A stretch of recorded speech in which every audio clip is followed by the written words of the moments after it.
Olá, sejam bem-vindos a mais um episódio do podcast Café com Fio. Eu sou Andréa Costa e hoje eu trago uma convidada para falarmos sobre fundos de investimento em infraestrutura, assim, os FIINFRAs.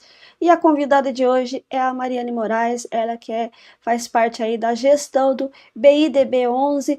Mariane, seja muito bem-vinda a esse podcast, é um prazer estar conversando contigo e falar de um produto tão importante, tão necessário o pessoal conhecer, que é os fundos de infraestrutura. Gostaria então que você se apresentasse e também apresentasse a Asset para o pessoal conhecer um pouquinho mais. Obrigada pelo convite, Andréia. Eu sou gestora aqui de toda a estratégia de crédito privado da Interasset. A Interasset hoje é a asset do Banco Inter, controlada pelo Banco Inter, mas com histórico independente desde 2008, atuando aqui diretamente no mercado de crédito. Eu tenho toda a minha formação sou formada em economia e tenho toda a minha carreira construída aqui em crédito, anteriormente em bancos, onde eu passei por todas as segmentações de clientes ali, desde 2015 atuando no mercado de capitais, especificamente na alocação em crédito privado. Em especial aí vamos falar sobre o fundo de infraestrutura da casa. E eu quero que você fale sobre a tese, a estratégia do BIDB e como que ele gera rentabilidade para os investidores. Ótimo. A estratégia do BIDB é de alocação em crédito privado, com o objetivo de financiar a infraestrutura, projetos de infraestrutura. A origem dos fundos de infra veio da necessidade, né, do grande déficit de investimentos que a gente tem nesse segmento no país. A gente ainda tem alguns segmentos carentes quando a gente comenta sobre a necessidade de expansão da malha rodoviária, que hoje é o grande modal que sustenta aí as nossas relações econômicas, a expansão de projetos de mobilidade urbana que melhorariam aí sensivelmente a qualidade de vida do trabalhador, do investidor, e a gente tem, através desse fundo, um mandato de longo prazo, onde o investidor tem o benefício de isenção de imposto de renda, tanto nas distribuições mensais, que esse produto permite, assim como no ganho de capital, no eventual ganho de capital. Então, as fontes de rentabilidade desse produto são os juros pagos ali pelas operações de crédito que a gente seleciona para carregar dentro do fundo, e também pelas oportunidades de valorização desse patrimônio, seja através de marcação a mercado ou do reinvestimento tático aqui através da nossa gestão ativa. Maravilha. E tudo isso através das nossas famosas debêntures incentivadas. Vocês mesmos estruturam essas debêntures ou compram a mercado? Como é que é, Mariane? Hoje, a gente tem uma atuação bastante diversa aqui, e majoritariamente aquisições via mercado. Tanto o mercado primário, que foi muito abundante, né? 2024 a gente teve um recorde de emissões, quanto no mercado secundário. A nossa estrutura aqui tem uma equipe dedicada à operação de mercado secundário, acompanhando ali diariamente a tela, e esse é um mercado que tem sustentado o crescimento da estratégia.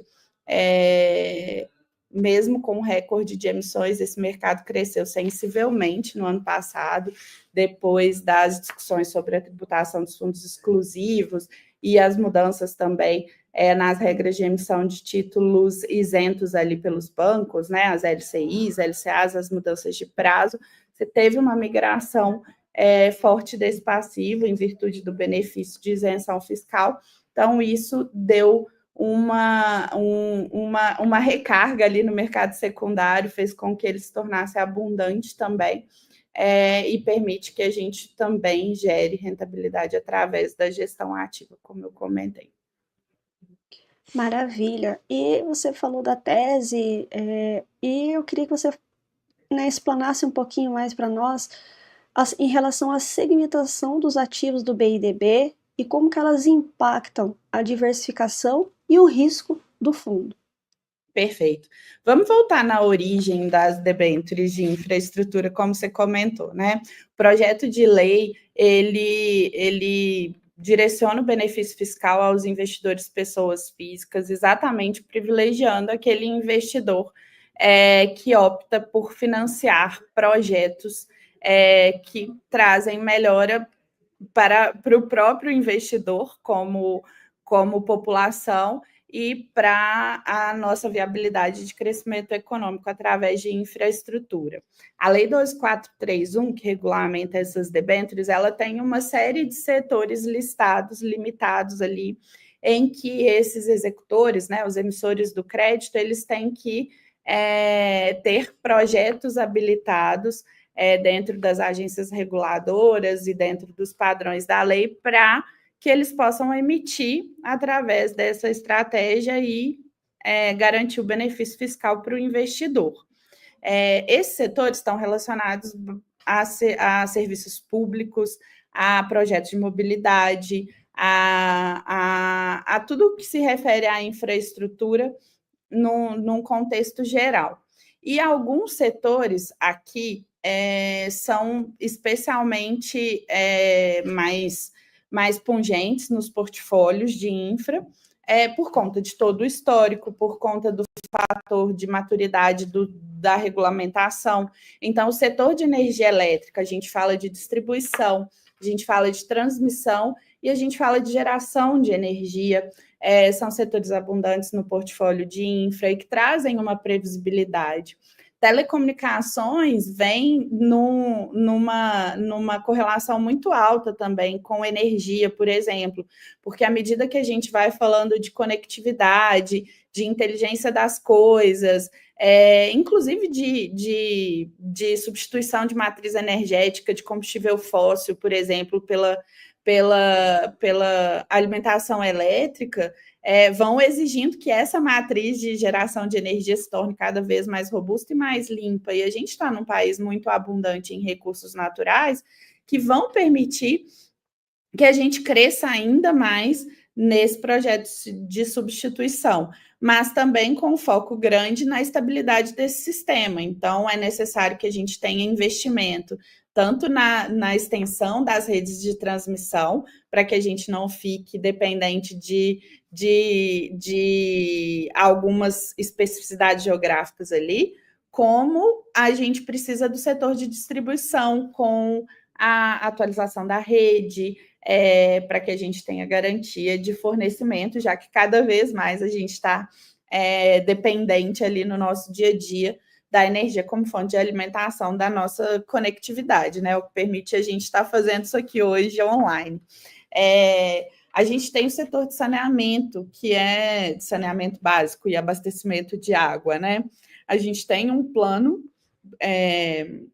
de universalização, né, do abastecimento de água e de, no mínimo, 90% de esgoto coletado e tratado em perspectivas nacionais aí, que é bastante ambicioso, vai exigir um nível de investimento muito alto nesse segmento e que traz um benefício direto, questões de saúde pública em relação a saneamento. Então, é um outro setor que está em destaque nesse portfólio. As concessões rodoviárias, eu comentei ali sobre a nossa dependência sobre esse modal, né? Hoje, basicamente, todos os nossos relações comerciais internas e o escoamento também da grande produção de agro que o Brasil tem, depende, pelo menos em uma etapa desse escoamento das malhas rodoviárias que a gente tem. Isso tudo porque a gente tem déficit de ferrovia, a gente ainda tem um transporte fluvial que necessita de desenvolvimento e que tem as suas sazonalidades, dado o nível de precipitação, enfim. Então, tem esses segmentos que são correlatos ali, então, ferrovias, poxa, a gente tem um grande pipeline de projetos para substituir, mas o modal rodoviário ainda é muito relevante, e hoje a gente tem um regulatório muito mais maduro, a gente tem a previsibilidade dessas receitas com os repasses. A Covid foi um grande teste para esse segmento, com os reguladores muito ativos nos reequilíbrios, dado a redução de fluxo.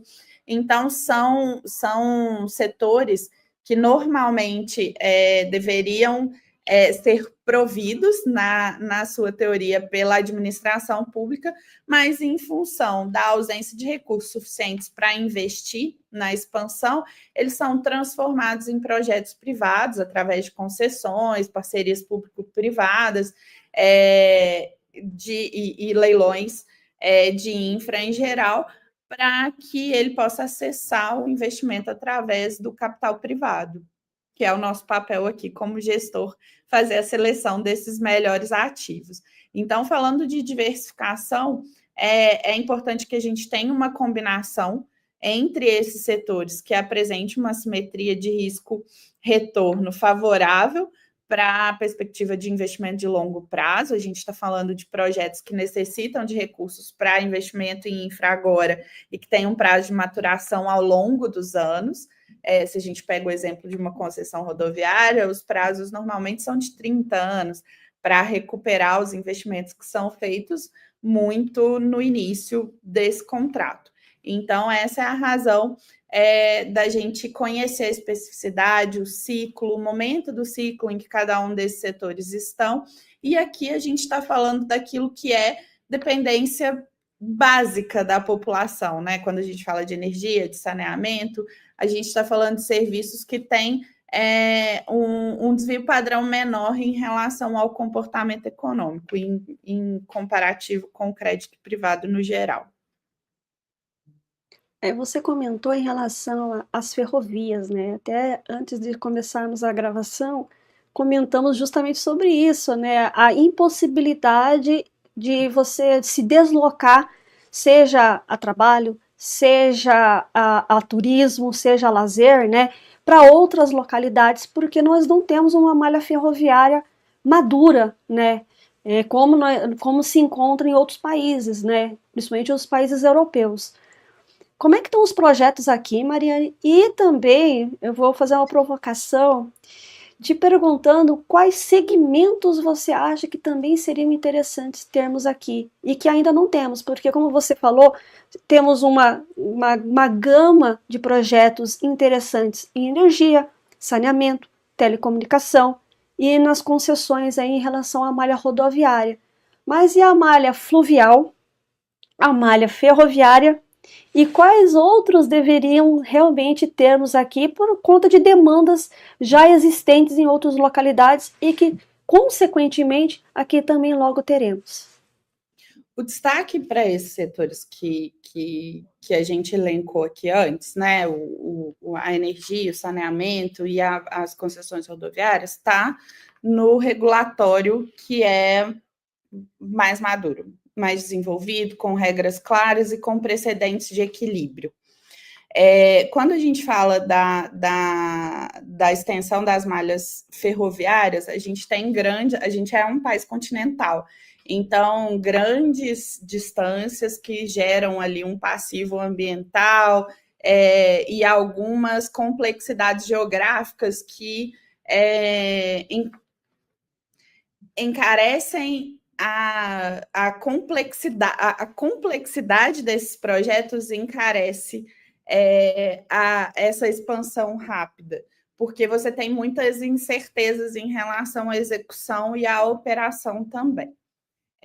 Dito isso, acho que antes da gente pensar na redução de grandes distâncias, a mobilidade urbana ganhou um holofote aqui e tem se tornado cada vez mais presente. Então, a gente vê grandes players do mercado que têm um histórico de governança interessante entrando nos players de mobilidade, com projetos de mobilidade urbana no geral. A gente está falando de metrô, a gente está falando de sistema de integração de transporte público, de expansão das vias, de organização. Então, acho que esse é o ponto inicial. a gente ainda tem um problema a ser resolvido dentro das cidades, principalmente as capitais. E esse benefício ele pode ser estendido também para as atividades de escoamento de produção, que fariam completa diferença, não só na dinâmica, na velocidade, mas também nos valores, né, nos preços dos produtos em geral, se a gente tivesse uma simplificação. Para além disso, a gente ainda tem uma série de discussões ambientais, o quanto de redução de emissão de carbono você teria com uma migração. Acho que tem muitos pontos positivos, mas há de se tratar cada projeto como individualmente, com as suas complexidades, e cada um dos setores também com todo esse arcabouço regulatório e no contexto geral, avaliar cada um dos setores. Mas eu acho que a gente teve, no ano passado, um reconhecimento da importância de alguns setores, então foram incluídos na 12431 PPPs de sistema prisional, de saúde, de ecologia, parques ecológicos, e isso tudo é uma fonte de alimentação dessa estratégia de investimento no futuro, à medida que as regulações e os projetos forem sendo testados e maturados. É o caso do saneamento básico. Até pouco tempo atrás, a gente tinha poucos players privados nesse segmento e uma evolução mais lenta do que hoje a gente vê com a participação do setor privado e com regras bem definidas até pelo marco do saneamento, em que, no seu primeiro ciclo, as próprias companhias tiveram que mostrar capacidade de atingir esse marco. Então, acho que a gente está evoluindo num contexto geral nesse segmento e deve ser muito positivo para a nossa tese de investimento. Ou seja, é interessante começar a deixar as cidades mais inteligentes e para aí sim começar essa expansão, seja fluvial, como você falou, o problema tem a questão ali, tem anos que chovem mais, tem anos que chovem menos, e isso acaba ali impactando. Temos as questões portuárias também, né, que é interessante estar cada vez modernizando mais e com isso exportar mais produtos. Ainda mais que agora com essa questão aí de tarifaço, né, era uma oportunidade interessante de estarmos na frente, né, com a melhor infraestrutura em todos os sentidos para justamente despontar. Mas enfim, temos muito trabalho ainda, né, Mariane? Temos. O trabalho aqui ainda é para algumas gerações desse mercado. E a gente está se Exatamente. esforçando para dar nossa contribuição aqui. Agora vamos falar de uma questão que também impacta muito os investidores e que acaba assustando, que é a questão da volatilidade natural. Mas nós vamos, né, focar aqui na volatilidade natural do mercado de infraestrutura e crédito privado, como o BIDB ele mitiga esses riscos, quais são as estratégias da gestão ativa para proteger os investidores em cenários adversos. Aliás, no Brasil é o que mais nós temos, né? Toda hora é uma adversidade, né? Então, a gente tem uma substituição de fatores, né, de adversidade aqui. Mas eu acho que o importante é, primeiro, o conhecimento do produto e a assunção da existência da volatilidade no crédito, né? Quando a gente está falando de infra ou de crédito privado, a gente está falando da classe de renda fixa. Mas, durante os últimos anos, a gente teve eventos relacionados ao mercado especificamente ou eventos muito maiores do que a gente sequer poderia ter projetado, que foi uma pandemia global, que trouxeram essa sensação de volatilidade para o crédito privado. Isso é uma resposta também da evolução desse mercado. Você reduz a assimetria de informação, então os tomadores de decisão eles estão mais próximos em relação a todas as informações que chegam. Então, a gestão ativa ela vai trazer exatamente essas oportunidades da gente se reposicionar com uma leitura mais benéfica, positiva, para um determinado setor, e a gente utilizar do mercado secundário para vender e se reposicionar, buscando melhores assimetrias entre risco e retorno. Essa é uma forma que a gente tem de tentar otimizar o nosso portfólio numa visão de controle de risco de crédito. Então, quando eu estou falando de infra, como eu comentei, são projetos de maturação longa. Inevitavelmente, a gente vai estar exposto a um risco de mercado, que é os efeitos que todas essas adversidades e ciclos positivos trazem para a curva de juros, que é o que precifica o risco da nossa economia, né? O risco macro. Dito isso, os setores de infra, a gente escolhe exatamente para a composição do nosso portfólio aquele que tem uma maior tolerância a esses ciclos. Então, quando eu falo de cenários de juros altos, os juros altos normalmente são respostas a algum ciclo que gerou inflação. Essa inflação, ela é danosa para a nossa capacidade de compra, isso é reconhecido, mas para as empresas de infra, elas são, de alguma forma, redeadas pela estrutura de repactuação das suas receitas também. Então, os serviços públicos, eles têm a sua regrinha lá de reajuste tarifário e incorporando esses custos inflacionários. Uma vez que o passivo delas está também indexado a esse mesmo fator, que é o IPCA, a gente tem uma proteção na qualidade de crédito dessa empresa, porque ela tem maior previsibilidade quanto às suas despesas financeiras, diferente das empresas que têm a maior parte do seu passivo pós-fixada em CDI, e aí em ciclos de Selic elevada como o atual, pode ter uma pressão nos seus balanços ali. Então, olhando para o ponto de vista de um portfólio de infra, a gente tem essa característica que nos ajuda a mitigar ali os possíveis deteriorações no seu balanço. Um outro ponto que a gente faz para mitigar é a escolha dos projetos em si. A gente nunca vai ter um portfólio 100% em execução de investimento. A gente busca trazer para o nosso portfólio investimentos já maduros, operacionais, já geradores de caixa, e uma parte de investimentos em desenvolvimento, projetos de investimento em si, para que a gente esteja com o nosso portfólio em diferentes momentos do ciclo. E aí a gente tenha essa combinação de exposições.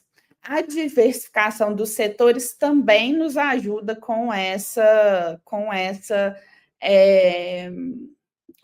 proteção, né? Com esse controle de risco. E acho que o principal diferencial aqui está também na expertise da equipe, né? Além de você contar, porque hoje as debêntures de infraestrutura elas são acessíveis diretamente pelo investidor, mas quando você traz isso para um fundo de investimento, diversificado entre nomes e entre setores, com uma gestão profissional, não só na seleção, considerando aquela foto da empresa, mas no acompanhamento, avaliação de mudanças regulatórias, avaliação de mudanças individuais, de premissas macro dentro desses modelos, nos permite que a gente se movimente rapidamente e consiga reequilibrar esse risco em relação à nossa exposição. Então, hoje, considerando o objetivo do produto, a estratégia do produto, que é um produto de renda passiva, com a potencial valorização através de um bom posicionamento de risco de mercado, o principal ativo aqui é a qualidade do nosso portfólio. Hoje a gente tem 80% da carteira do BIDB classificado, mais de 80% classificado com pelo menos duplo A. Então, duplo A pelas agências de rating, né? além de todo o processo interno que a gente tem de seleção e acompanhamento desses créditos. Então, isso traz uma segurança adicional para momentos desafiadores, como tem sido os últimos anos. A gente tem uma variação, sim, de preço de mercado relacionada à variação de curva de juros, mas em relação à capacidade de pagamento, à qualidade de crédito, a gente tem uma estabilidade que é refletida por aquele spread de crédito que foi tão comentado aí ao longo de 2024, que foi sendo comprimido. Ou seja, você tem um risco de mercado mais elevado, que traz uma remuneração muito interessante. A gente está numa janela recente nos melhores níveis de remuneração de juros real aí, mas você tem uma compressão dos spreads de crédito em relação ao risco de mercado, porque as empresas, de fato, mostraram a sua resiliência nesse período. Você tocou em relação ao portfólio e eu tenho algumas perguntas. Primeiro, quantos ativos vocês têm na carteira? Segundo, qual que é a duration, né, dessa carteira? E também, qual que é o indexador? A carteira está majoritariamente alocada em IPCA+, que é a prerrogativa da lei, inclusive, né? A 12431, ela permite que as emissões sejam em IPCA+, ou pré-fixadas. Então, o objetivo do nosso portfólio é um carrego de IPCA+. Hoje, nos meses mais recentes, no último relatório, a gente está com um carrego da carteira próximo de IPCA mais 9, para uma duration similar ali à B30, que é a nossa B de referência. Então, ela está oscilando ali entre 4 alto, 5 baixo, que é uma duration bastante conservadora para esse portfólio de infra, se a gente considerar que o prazo médio das emissões, das novas emissões no mercado, tem ficado ali em torno de 7, 8 anos de duration, com o prazo das emissões oscilando ali entre 12, 17, 20 anos. Então, a gente busca também um controle de risco através da duration do fundo, para que a gente não tenha uma exposição adicional em risco de mercado, sem o benefício adicional de um spread de crédito que seja condizente com o risco. Em relação ao número de emissores, ultrapassa a 70 emissores aqui hoje.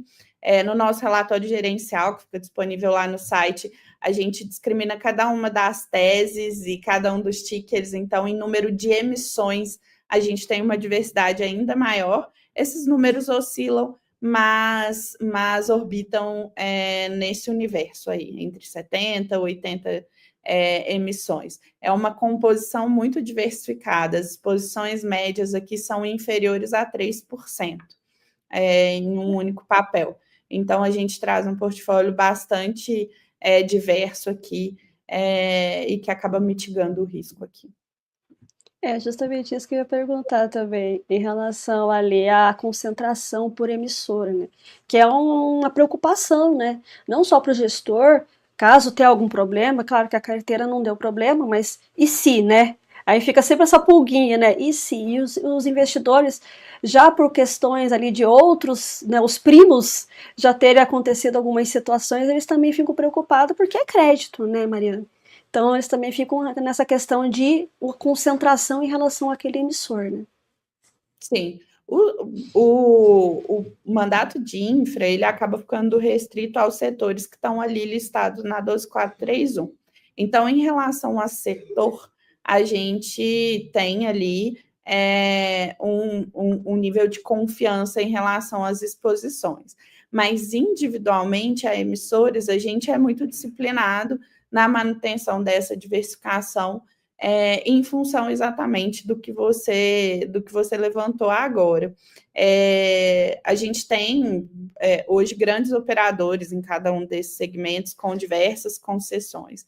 Então, um trabalho da gestão ativa aqui é a gente ter o grupo econômico em monitoramento com todas as suas subsidiárias, para que a gente consiga avaliar qual o melhor momento de estar em uma subsidiária ou em outra. E eu já queria que você também explicasse por que esse número entre 70 e 80 ativos. Esse número ele pode oscilar para além desse número em relação ao crescimento do portfólio.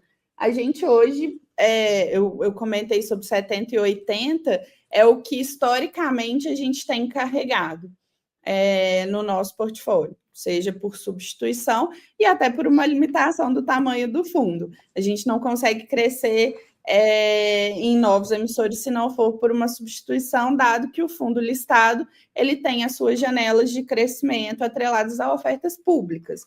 Então, a gente está sempre fazendo esse mix. E um nível de pulverização muito maior do que esse, considerando o tamanho do fundo atualmente, ele pode trazer disfunção, porque aí se transformariam em tickets médios muito pequenos, em que seria difícil a gente acompanhar com o nível de detalhamento. Então, a gente vai sempre fazer essa análise em relação ao tamanho do portfólio e também em relação ao número de emissores disponíveis com a qualidade que a gente imprime aqui nas nossas análises. Então, é mesmo uma limitação de oferta, mais do que de demanda. Eu acho que se a gente conseguisse diversificar ainda mais no mesmo nível de qualidade com os prêmios que a gente busca para o portfólio, não seria um problema a gente expandir. Hoje, aqui na nossa área de crédito, a gente tem mais de 200 empresas em acompanhamento, alimentando o nosso portfólio de institucionais também. Então, podem, eventualmente, se estiverem correlacionados ao setor de infra, se transformar em emissores de infra também, adicionando novos nomes para esse portfólio. Como eu comentei, no ano passado, eles incluíram novos setores nessa seara de emissões em infra. Então, podem ser setores e novos emissores que venham a ocupar o nosso portfólio. Você falou de portos. Poxa, a gente teve uma disseminação ali em novas concessões, com novos operadores, então isso tudo vem trazendo novos nomes. A gente teve uma rodada de aeroportos, isso também vem trazendo novos nomes, novos emissores e novas emissões. Então, à medida que esse setor vai se desenvolvendo também, a gente vai ganhando em diversificação. Maravilha. Você falou que está se limitado nesse momento porque o fundo ele precisa crescer mais para daí realmente, né, conseguir ali ter um aumento no portfólio. 2025 se desenha um ano desafiador. Aliás, desde o começo, né? 2026 temos aí a questão eleitoral e isso acaba afetando o mercado de capitais, né? Se desenha-se que já no segundo semestre de 2025 já tenhamos ali, né, um pré-direcionamento do que possa ocorrer em 2026. Lembrando que aqui tudo é possível, né? O impossível é só uma questão de opinião mesmo, né? E 2027, né, essa questão aí de um possível colapso, né? Já que não se foi colocado a questão ali de precatórios, enfim. Não entrando muito nessa seara, mas é necessário também observar que os próximos 2 anos serão bastante desafiadores. Como é que o fundo, Mariane, pretende crescer? Eu acho que a gente tem o fator macro preponderantemente como o norteador disso. Inclusive, a abertura das taxas de juros geraram bastante insegurança nos investidores, visto o que aconteceu nos preços das cotas dos FIINFRAs em geral, sem nenhuma deterioração do cenário de crédito, como eu comentei, mas uma percepção ou uma insegurança do investidor em relação à classe, uma contaminação, muitas vezes um efeito manada. Então, eu acho que um fator que pode contribuir muito, além do cenário macro, é o desenvolvimento da educação do investidor. Assim, a gente falar e desmistificar um pouco essa alternativa de investimento. Como um investimento de longo prazo, a gente está falando de projetos que exigem prazo de maturação. Então, foi-se desenhado exatamente um produto, né, uma prateleira para fundos que, assim como o FIINFRA, como FIAGRO, como FIIs, que você fala melhor sobre cada um deles aí, tem a prerrogativa de geração de uma renda passiva. É o exemplo básico aqui que o nosso gestor de imobiliário aqui, ele até costuma comentar, usar esse exemplo, que você tem um apartamento hoje, que é a sua cota do FIINFRA ali, é essa analogia que a gente pode fazer, em que você precisa vender rapidamente porque você quer fazer uma viagem internacional. Você vai colocar um preço forçado de venda ali, e aquilo que vale 100, você pode vender por 80 pelo seu senso de urgência. Mas o apartamento do seu vizinho ali, que é de frente também, que é igualzinho ao seu, mesma planta, mesma metragem, ele continua valendo 100. Então, esse processo educacional vai muito pela interpretação do investidor, a interpretação e a tolerância a esses momentos de oscilação do valor de mercado. Porque essa previsibilidade, esse conforto do investidor em relação à escolha que ele fez, e aí isso tudo vai muito de planejamento financeiro, de entender que esse é um produto de renda e não uma reserva emergencial, para que você disponha daquilo, de fato, numa necessidade especial de liquidez, entendendo que a possibilidade de negociação dessas cotas na Bolsa de Valores é uma alternativa de liquidez que pode gerar um prêmio, mas eventualmente em momentos de alguma insegurança, como tem sido os últimos meses, você se sinta desconfortável e resolva abrir mão. Então, é muito importante conhecer o produto e o gestor, né? Quem está te prestando o serviço, entender o nível de diligência, a capacidade que ele tem de se reposicionar. Acho que esse é o principal vetor de crescimento e é um trabalho que a gente faz continuamente nas nossas comunicações mensais, nas nossas comunicações trimestrais, em todas as oportunidades que a gente tem de estar aqui. E aí o nosso compromisso é que esse crescimento seja compatível com o pipeline, e eu acho que nesse horizonte a gente não tem problema, que a gente falou aqui de uma série de déficits de infra que a gente tem para viabilizar a melhora de todo esse contexto. Então, nesse contexto, a gente tem o PAC em andamento, que até 2027 tem um pipeline. Só as concessões assinadas no ano passado, elas já trazem um pipeline, concessões, PPPs e leilões que foram feitos no ano passado, já trazem um pipeline de 250 bilhões de investimento. Então, a gente vai precisar de novas emissões para alimentar. Então, do lado da oferta, a gente é otimista. Do lado da demanda, vai depender da confiança, da segurança e da evolução do investidor no entendimento desse mercado.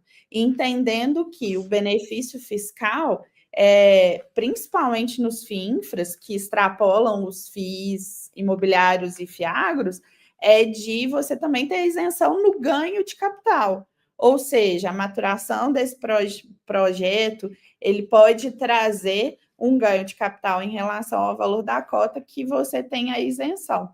Então, a valorização desse investimento ao longo do tempo, ela vai gozar desse benefício fiscal, além de tudo, te gerar uma renda passiva. Então, é apostando nesse entendimento, nessa evolução do lado da demanda que a gente aposta no crescimento. A dosagem desse crescimento aí a gente vai incorporar em cada uma das nossas decisões esse conceito macro e também o comportamento de preço das cotas aqui, para que não haja nenhum descasamento entre ativo e passivo nesse caso.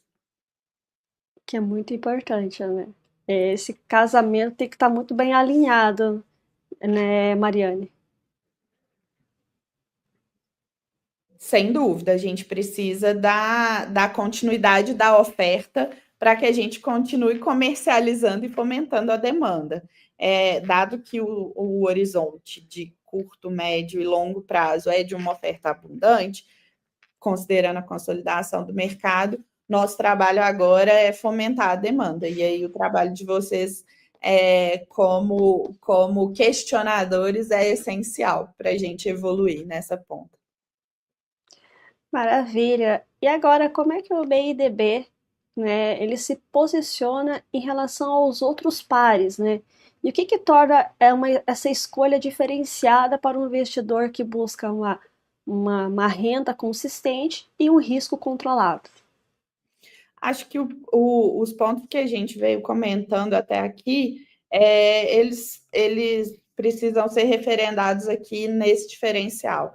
É a qualidade da gestão, a qualidade da estrutura. A gente recentemente teve a elevação do rating da gestora aqui para um nível de excelência pela Moody's, para a gestora de recursos, mostrando a qualidade dos nossos processos, a disciplina que a gente tem nos controles de risco, nos quesitos de governança.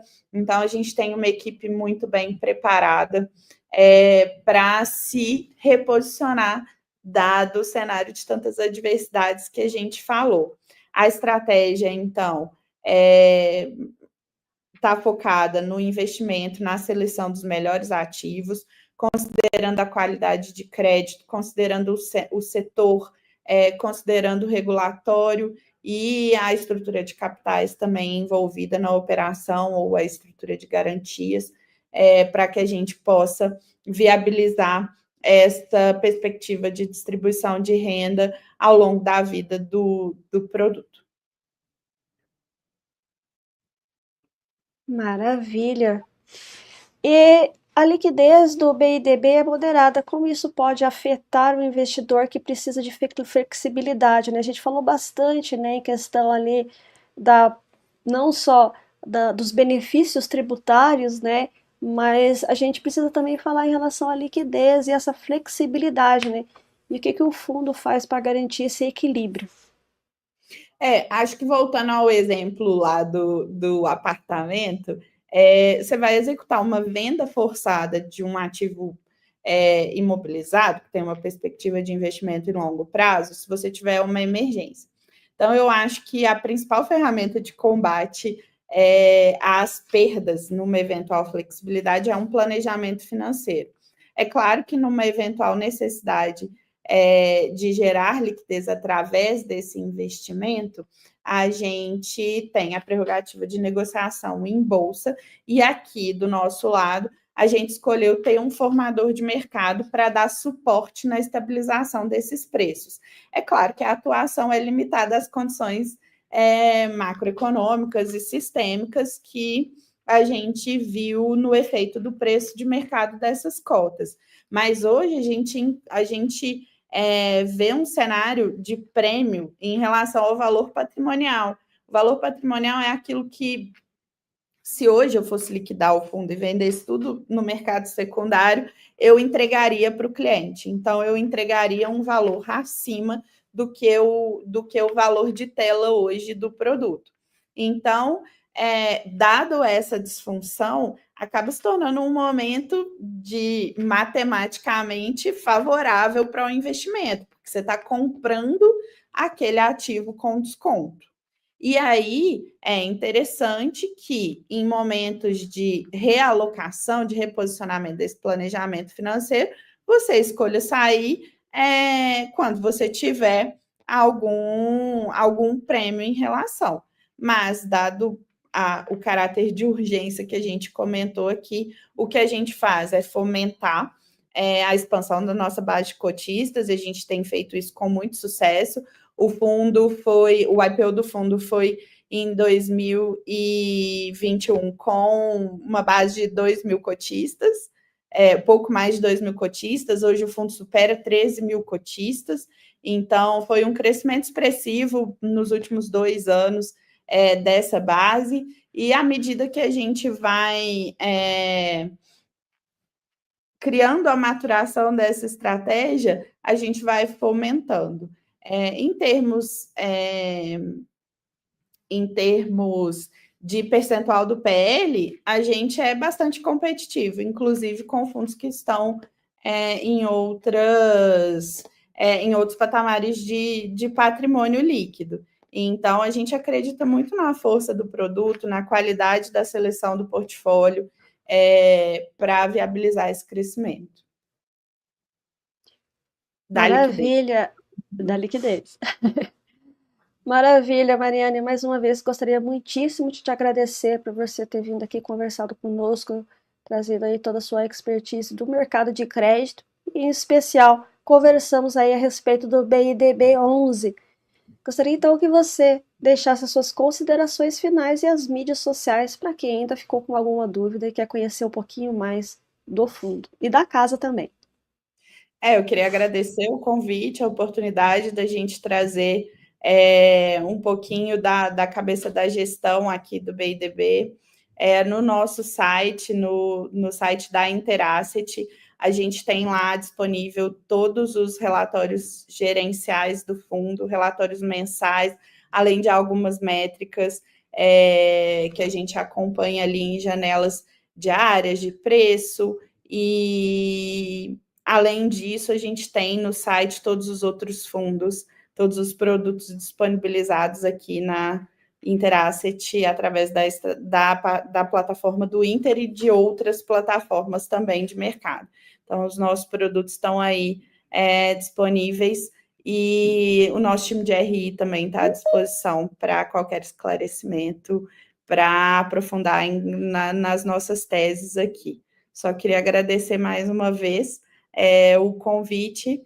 Maravilha, muito obrigada, Mariane, mais uma vez. E, pessoal, até o próximo episódio do podcast Café com Fio. Não esqueça de se inscrever, se ainda não é inscrito no YouTube, curtir, compartilhar. E também, se você está vendo aí nas plataformas de streaming, não deixe de compartilhar esse nosso conteúdo e se inscrever. Até mais, até o próximo episódio. Tchau, tchau, tchau, tchau, Mariane. Tchau, tchau.